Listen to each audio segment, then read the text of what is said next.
Chapter 4 Richie Richest. I admit I was worried about my first day of 7th grade. I wonder if I'd be considered a new kid because I wasn't there last year. So start so to start middle school with everyone else. But how can you be a new kid when you've only missed 1 year? I'd be more like a new old kid, wouldn't I? I mean, I wouldn't know everyone at middle school, but I know all the kids who'd been in 5th grade with me, and I still have the same best friend. Fudge didn't seem all worried about starting a new school. He and Melissa skipped all the way there. I wish Jimmy was still in our building so we could walk to school together. Instead, I walked with Sheila Tubman. Not that I wanted but what choice did I have? We went down in the elevator together. It would have been rude to cross the street just to avoid her, right? I was still hoping we wouldn't be in the same homeroom or any of the same classes. The bad news is Sheila is in my homeroom. She's in my science class and Spanish class. But I'm trying to keep a positive attitude, like Mom said. The good news is Jimmy's also in my homeroom, and better yet, in my humanities section.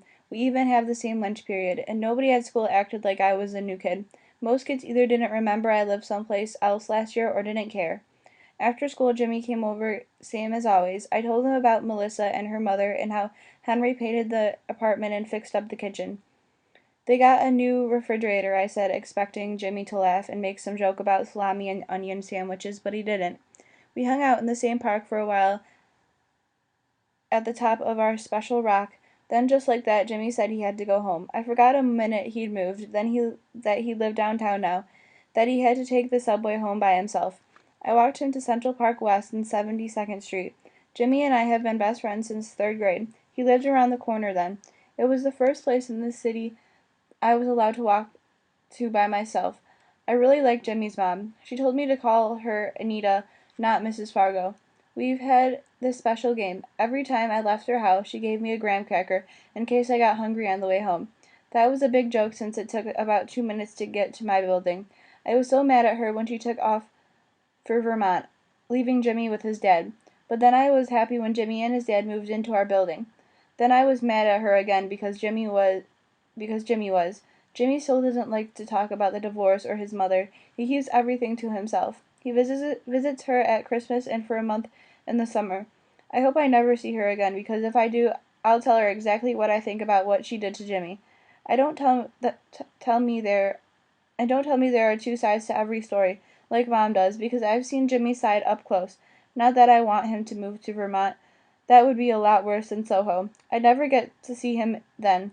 Now I know how he felt when I left the city last year. I watched as Jimmy disappeared down the stairs into the subway station. I wonder when Mom and Dad will let me take the subway to Soho on my own. That night at dinner, Fudge went on and on about his first day of school. I have 2 teachers in my room, William and Polly, and a library helper. That makes 3. You need 3 teachers, I said, maybe more, because I'm smart, right? Oh yeah, they don't come any smarter than you. How many teachers do you have, Pete? A different one every hour. Wow, you're really smart, Dad said. When you're in 7th grade, you'll have as many teachers as Peter. My library helper comes 2 times every week, Fudge said. He's 17. Next year he's going to college. Now what's his name? Jonathan Girdle. I laughed and said, You probably got that wrong, turkey brain. Peter, Mom said, what did we discuss last night? I don't know. Self-esteem, Mom said. Don't you remember? What's that got to do with? I stopped before I finished. Was she talking about me calling Fudge turkey brain? Mom nodded like she could read my mind. But Fudge didn't pay any attention. He went on as if he were the only one at the table. Jonathan told us some people think his name is funny, so I told him some people think my name is funny. Then this girl named Rebecca Noodle said a lot of people think her name is funny. Then Pluto Stevenson said everybody thinks his name is funny. Pluto, I said. Yes, Pluto. But he's not my new best friend. My new best friend is— Wait a minute, I said, interrupting. 1 day of school and you have a new best friend? Yeah, Pete, I do. I have to hand it to you, Fudge. He always manages to find a friend. He never worries like I do when I go someplace new, that maybe no one will like him. Guess what my new best friend's name is? Fudge asked later that night. I was at my desk. I'd finished my math homework and was about to start on Spanish. We're having a vocabulary quiz on Friday. I'm doing my homework, I told him. You're not supposed to bother me while I'm studying. And you're supposed to knock if my door is closed. Fudge and I each have half a bedroom. There's a divider wall with shelves between us. but we have our own doors to the hallway. I brought you a rice cake, Fudge said, and his little boy in the world voice, his best little boy in the world voice. He held it out to me. He's the one who loves rice cakes, not me.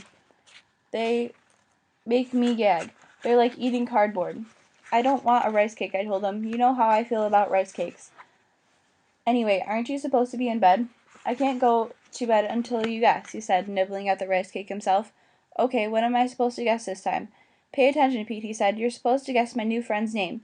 If you want me to guess, you have to give me a clue, I told him. Okay, his first name is what I want to be when I grow up. King, I guessed. Wrong. President? Very funny, Pete. Try again. Let's see. I pretended to think about it. Oh, I've got it. Miser? No. He shoved half the rice cake into his mouth at once. It's Rich. He waited for my reaction. When I didn't say anything, he repeated, his name is Rich. Get it, Pete? It's what I want to be when I grow up. When I still didn't say anything, he added, we'll call him Richie. We call him Richie, and his last name is even better. Here's a clue. He related to someone very famous.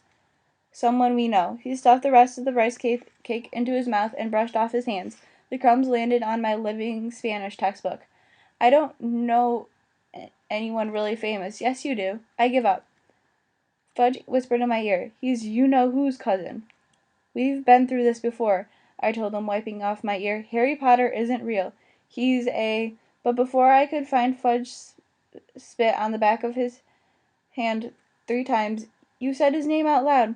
You have to spit 3 times or something terrible will happen. Hurry. He spit on the back of his other hand. I don't know why Fudge thinks you're not supposed to say the name Harry Potter out loud, but he does. It's some kind of magic he invented. I knew he was too young to listen to the book on tape, but Mom and Dad played it anyway, driving back from summer vacation. To tell the truth, it's easier to spit than argue with him, so I did, 3 times on the back of my hand. Woo, Fudge said. That was a close one. I hate to break it to you, I told him, but Potter is a common name. I know at least 2 kids at school whose last name is Potter. It doesn't mean anything. You're so wrong, Pete. Uncle Feather agreed with Fudge. You are so wrong, Pete. So wrong, wrong, wrong. Cover Birdbrain's cage, will you? I said. I can't concentrate on my homework with him yakking. Yak, yak, yak, Uncle Feather said. I reached for my headset and turned up the volume. Sometimes I wonder how I ever survived without it. Richie Potter was at our apartment when I got home from school the next day. He's 2 heads taller than Fudge, and so thin you can count his ribs through his shirt. He has a brush cut and big eyes that blink a lot, like maybe he needs glasses. I could see why Fudge got the idea he was you-know-who's cousin. He started wheezing right away. Allergies, he explained, digging his inhaler out of his backpack and puffing twice. You must have dust mites. I don't know, Fudge said, but Pete has a dog. Dogs are okay, as long as they don't lick me, Richie said. If they lick me, I get hives. What are about brothers? Fudge asked. Brothers are okay unless they lick their dogs. Fudge started laughing. Does your brother lick his dog? Maybe, Fudge said. Hey, Pete, do you? No, I said. Fudge and Richie laughed themselves silly. Want to see my bird? Fudge asked. He can talk. Richie followed Fudge and I followed Richie. I'd like to be around when Fudge introduces his bird to a new friend. Presenting, Fudge said with a flourish, the one, the only, Uncle Feather. I have an Uncle Jocko, Richie said. Is your Uncle Jocko a bird? Fudge asked. No, Richie said. He's my mother's brother. Uncle Feather's not related to my mother or my father, Fudge said. He's just related to me. He's all mine.